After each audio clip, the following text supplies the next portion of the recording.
I'm with Mrs. Viralee Latibeaudiere, the Commissioner General of Tax Administration, Jamaica. Thank you for this interview, Mrs. Latibeaudiere. You're welcome. Mrs. Latibeaudiere, the hot topic in terms of taxation at this time is, of course, the tax cheat hotline. Why such a hotline at this time, and what are the main objectives of this hotline? The public has become engaged with tax administration.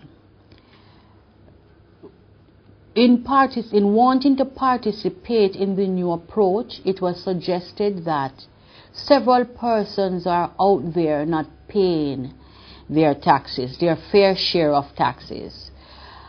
And they were boasting, many persons boasted about not paying taxes.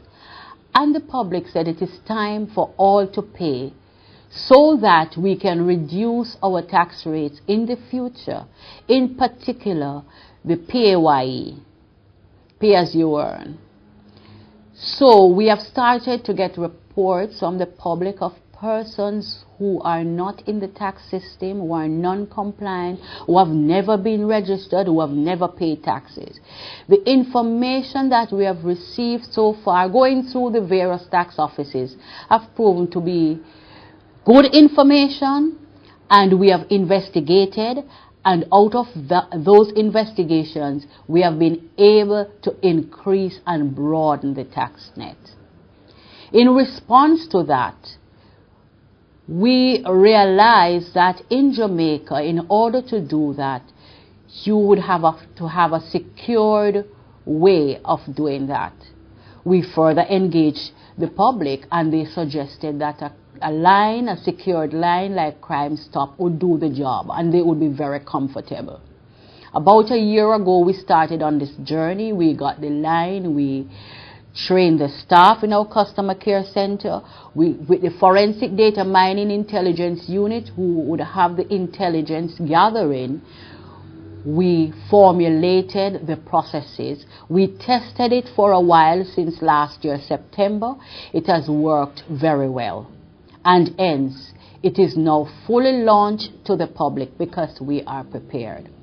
So enamored the public has been with this line that from it was announced by the minister, we have been receiving a lot of calls. By the first day, the line was jammed. And the first day was May 1? May 2. May 2. Okay. On the first working day, the line was jammed by 12 o'clock. We received 16 reported cases of tax cheats on that first day. The line went down at 12 o'clock. We now have to increase the number of lines to 3 because of the response from the public. Yesterday, on the second day, we received another 11 reported persons. So it is working very well. May 3. May 3. Yes. On May 3. So we are now at 27 in 2 days of reported. It's certainly going to make a difference in broadening the tax base. And therefore, sooner or later, I am certain that this benefit will benefit the public, and we will be able to arrive or to reach that consensus that the tax rates would go down.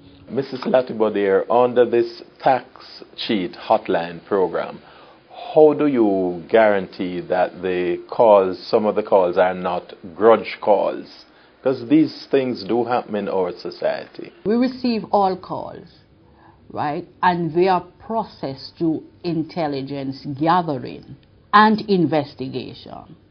So, because we want to secure the caller, we will accept all calls. But it is during the processing that we will sift out the good and meaningful call from those that are malicious, and therefore the public is protected. There will be a thorough investigation by our investigating officers, and having investigated that referral, it will go on to say if this is a good investigation. The person being investigated will be invited into the tax department by these investigators to say their side of the story, to tell their side of the story. The public will be kept abreast of the outcome, as we will give quarterly reports of how many calls were received and having processed how many calls resulted in genuine non-compliant taxpayers, and how much eventually is reaped from these calls.